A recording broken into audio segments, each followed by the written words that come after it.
ng chicken curry. Yan, buong manok yan nilagay ko. Hindi ko siya hiniwa, buo na yan.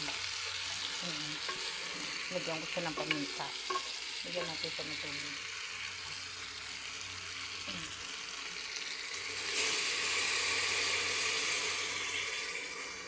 Buong manok yan.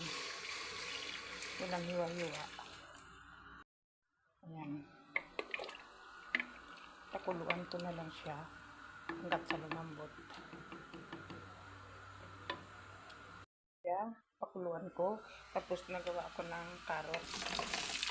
Ayan.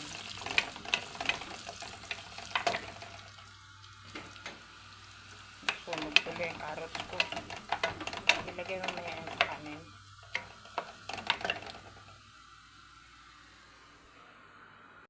Onion na naman ang ano ko. Topping ko yan mamaya.